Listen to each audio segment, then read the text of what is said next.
अस्सलाम वालेकुम नाजरीन। इस एपिसोड के आगाज में हम देखते हैं कि काई कबीले में गोंजा खातून एक जगह पर परेशान खड़ी होती है। इस दौरान नीलोफर उसके पास आती है और उससे कहती है, माँ वो हम सब से नाराज थीं, लेकिन उन्होंने गुस्सा तुम पर निकाला, परेशान मत हो। तो गोंजा अपनी आंखों में आंसू लिए कहती है, हमेशा की तरह मेरी औलाद नहीं हो सकती ना, इसलिए वो मेरे साथ ऐसा सलूक करती है, मैं जानती हूँ। तो नीलोफर उसे हौसला देते हुए कहती, उनका मसला मुहासरा है, वो अंदर ही अंदर उरहान और अलाउद्दीन के बारे में परेशान है, इसलिए वो हमारे साथ ऐसा सलूक करती हैं। तो गोंजा कहती, शायद इसलिए वो तुम्हारे साथ ऐसा सलूक करती है, लेकिन उनका मसला मेरे साथ वाज़ेह है नीलोफर, मैं कुछ देर अकेले रहना चाहती हूँ। और वहाँ से आगे बढ़ जाती है। इधर सरदारी खेमे के बाहर सब लोग जमा होते हैं, क्योंकि उस्मान साहब ने सगोत के लिए रवाना होना होता है। तो मलहून खातून उस्मान साहब से कहती है, उस्मान साहब आप हमेशा कहते हैं ना कि जिस रियासत को हम पीछे छोड़ेंगे उसे हर जगह जड़ पकड़नी चाहिए। तो उस्मान साहब कहते हैं, लगता है कि तुम हमारे जाने से पहले गुफ्तगू को कहीं और ले जाने की कोशिश कर रही हो मलहून, मैं तुम्हें जानता हूँ। तो मलहून कहती, हमारी रियासत की बका हमारी नस्ल की बढ़ोतरी पर कायम है, इस मामले में सिर्फ उरहान ही ने हमें खुश किया है। अब वक्त आ गया है कि हमारे दूसरे बच्चे भी ऐसे शरीके हयात चुने जो हमें पोते पोतियां दे,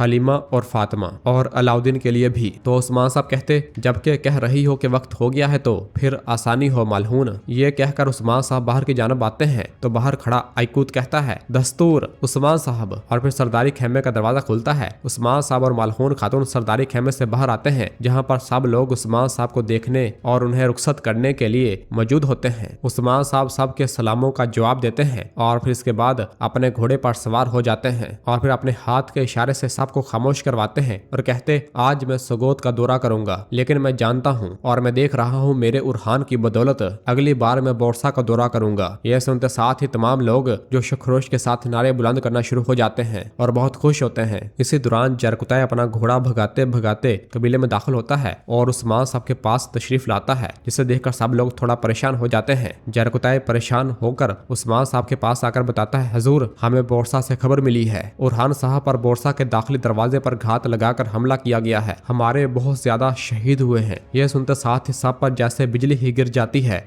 नीलोफर, गोंजा, दीदार, मलहून सब निहायत परेशान हो जाते हैं और फिर जरकुताय उस्मान साहब को बताता है, उरहान साहब और अलाउद्दीन साहब बिल्कुल ठीक हैं, लेकिन बोरान इनके हाथों में है मेरे हजूर।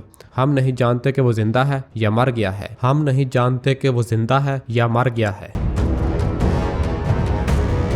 नाजरीन, फिर इसके बाद हमें बोरसा का जंदान दिखाया जाता है, जहां पर बाज़ंतीनी सिपाही वहां कैद किए गए सिपाहियों पर तशद्दुद कर रहे होते हैं, उन्हें बुरी तरह से मारा पीटा जा रहा होता है, किसी को जंदान में तो किसी को दीवारों के साथ बांधा गया होता है। जबकि इसी जंदान के तहखाने में हम देखते हैं कि बुरान को भी तशद्दुद किया जा रहा होता है, उसके हाथों को जंजीरों से बांध कर उसको बुरी तरह से पीटा जा रहा होता है। सिपाही उससे पूछता है, बताओ मुझे तुम बोरसा में कैसे दाखिल हुए? हाँ, लेकिन बुरान एक लफ्ज भी नहीं बोलता। तो बाज़ंतीनी सिपाही को बहुत गुस्सा आता है और वो उस पर तशद्दुद बढ़ाता ही चला जा रहा होता है और पूछता है, तुम किसके आदमी हो? तुम कौन हो? तुमने उरहान के लिए दरवाजा क्यों खोला? जबकि इधर काई कबीले में कासिम परेशान होते हुए अपनी माँ नीलोफर से पूछता है, माँ क्या मेरे बाबा को कुछ हुआ है? तो नीलोफर अपने बेटों को पकड़ लेती है। यह सारा मंजर देखकर मलहून हफ्जा से कहती, हफ्जा सुलेमान और कासिम को खेमे में ले जाओ, उनसे कहो कि तरबियत जारी रखें। तो हफ्जा कासिम और सुलेमान को लेकर वहां से रवाना हो जाती है और फिर इसके बाद उस्मान साहब जरकुताय से कहते, फौरन करारगाह जाओ और उनसे कहो कि जख्मों पर मरहम लगाएं। 2 दिन के बाद उस्मान साहब सबको जिरगे में बुला रहे हैं। जरकुताय कहता, जो आपका हुक्म हजूर, और वहां से रवाना हो जाता है। और फिर इसके बाद उस्मान साहब लोगों से मुखातब होकर कहते हैं, मेरे बहादुरों, मेरी बहनों, काई के बहादुर बच्चों, मैं तुमसे पूछ रहा हूँ, क्या कोई लाचार कुत्ता गिद्दड़ आखिरी सांस में हिफाजत कर रहे हैं? क्या वो पंजा है जो काइयों के शेरों को शिकस्त देंगे? तो सब कहते हैं, कभी नहीं, कभी नहीं, हरगिज नहीं। उस्मान साहब कहते, क्या काफरों का बिछाया हुआ जाल रोकेगा? जिस बोरसा को फतह करने की कसम खाई है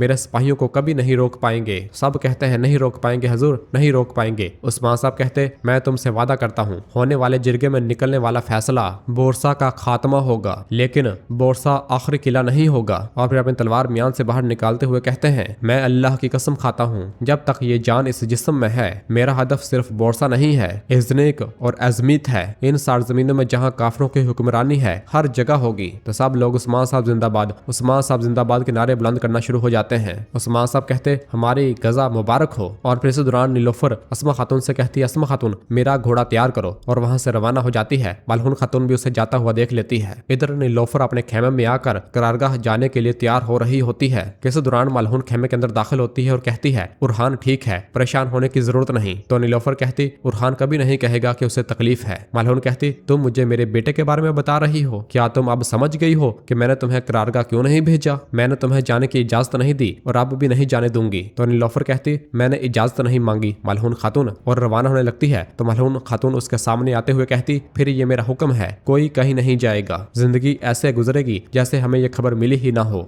तुम कबीले में काम करती रहोगी बहू खातून। और ये कहकर मलहून खातून वहां से रवाना हो जाती है, जबकि नीलोफर भी बाहर रवाना हो जाती है। जब मलहून खातून वहां से चली जाती है तो नीलोफर अपने घोड़े पर सवार होती है और जाने लगती है। तो गोंजा उसके पीछे आते हुए कहती नीलोफर तुम कहाँ जा रही हो? नीलोफर कहती उरहान के पास। और नीलोफर अपना घोड़ा लेकर कबीले से रवाना हो जाती है।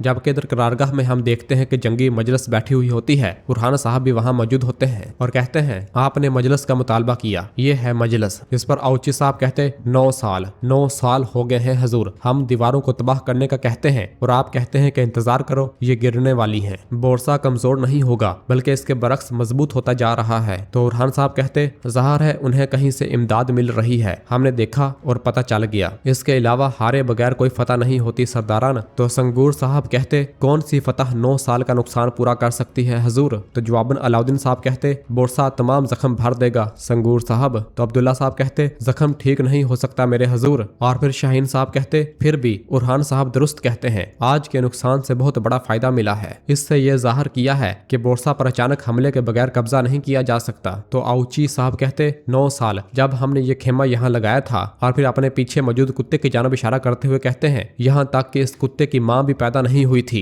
यह सुनते साथ ही तमाम सरदारान कहते ठीक कह रहे हैं, हम कब तक इंतजार करेंगे? तो अलाउद्दीन कहता बोरसा की फतह आपके कुत्ते की उम्र से हिसाब लगाएंगे औची साहब? तो अब्दुल्ला साहब कहते हजूर वक्त बर्बाद हो रहा है, हम सिक्कों से महरूम हो रहे हैं, हम कब तक इंतजार करेंगे मेरे हजूर? यह सब सुनकर अलाउद्दीन साहब गुस्से से खड़े होते हैं और कहते हैं ये आप क्या कह रहे हैं सरदारान, ये उरहान साहब का फैसला है। यह सुनते साथ ही औची साहब भी खड़े हो जाते हैं और कहते हैं फिर हमने जंगी मजलिस क्यों इकट्ठी की? यह सब देखकर उरहान साहब अपना मुक्का जोरदार मेज पर मारते हैं और निहायत गुस्से के साथ औची साहब की जानब देखते हैं, जिस पर औची साहब और अलाउद्दीन साहब वापस अपनी नशिस्त पर बैठ जाते हैं। इस दौरान जरकुतै भी अपने घोड़े पर सवार हुए वहां पहुंच जाता है और घोड़े से नीचे उतरकर तमाम सरदारान को आकर सलाम करता है और कहता मैं उस्मान साहब का सलाम लाया हूं। तो सब वालेकुम सलाम कहते हैं। उरहान साहब कहते आप इतनी दूर से सिर्फ सलाम तो नहीं लाए होंगे जरकुतै साहब? तो जरकुतै कहता शिकस्त के जख्म भरने के बाद 2 दिन बाद उस्मान साहब तमाम सरदारान का जिरगे में इंतजार कर रहे होंगे। ये सुनकर तमाम सरदारान थोड़ा खुश होते हैं। जबकि दूसरी जानब बोरसा का तकफूर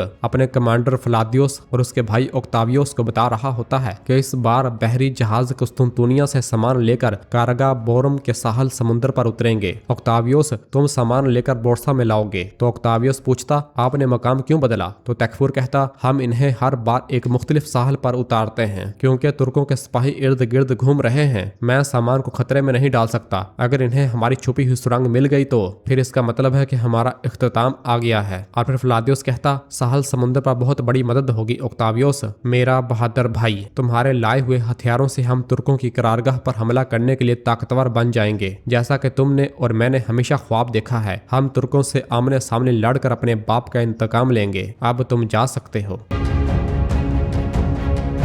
जबकि इधर करारगाह में हम देखते हैं कि उरहान साहब जंगी कौंसल से निकलने के बाद निहायत गुस्से के साथ अपने खेमे की जानब आ रहे होते हैं और जैसे ही अपने खेमे के अंदर दाखिल होते हैं तो वहां नीलोफर मौजूद होती है। उसे देखते साथ ही उरहान साहब कहते नीलोफर नीलोफर तुम यहाँ क्यों आई हो? नीलोफर उरहान साहब को सही सलामत देखकर अंदर ही अंदर बहुत खुश हो रही होती है और फिर उरहान उसके पास आता है और उसे गले से लगा लेता है और कहता अच्छा है कि तुम आ गई हो। नीलोफर कहती कहा गया कि उरहान साहब घात में फंस गए थे, बाकी याद भी नहीं, मैंने देखा तो यहाँ थी। और फिर उरहान के जख्मी हाथ को देखते हुए कहती उरहान तुम जख्मी हो, आओ बैठो। और उरहान बैठ जाता है तो नीलोफर उसके हाथ पर मरहम पट्टी लगाना शुरू हो जाती है। उरहान कहता जैसे तुमने मुझे पहले कभी जख्मी नहीं देखा तैकफूर की बेटी। तो नीलोफर कहती जब भी मैं उसे देखती हूँ तो मैं चाहती हूँ कि ये आखिरी हो। तो उरहान कहता ये इन जख्मों के मुकाबले में कुछ नहीं है जो तुमने कभी मुझे दिए थे। तो नीलोफर पूछती क्या वो जख्म थे? उरहान कहता सबसे प्यारा जख्म सिर्फ इसलिए कि तुमने दिया था। और फिर नीलोफर उरहान के हाथ को चूमती है और कहती प्यारे उरहान, तुम्हें तकलीफ देने वाला ये जख्म नहीं है, तुम इसे जितना छुपाओगे मैं इसे देख सकती हूँ। तो उरहान कहता जब बाबा को खबर मिली तो क्या कहा उन्होंने? नीलोफर कहती वो अपना दर्द छुपाते हैं, तुम जानते हो। तो उरहान कहता मेरे बाबा ने मेरी फतुहात की वजह से कभी मेरे रास्ते में रुकावट नहीं डाली, लेकिन अब मैं जिरगे तक अपना रास्ता जारी रखूंगा। आज रात में एक वजीफे पर जाऊंगा और यहाँ की सूरत हाल के बारे में कबीले ने भी सुन लिया होगा। मैं जानना चाहता हूँ कि कौन क्या सोचता है।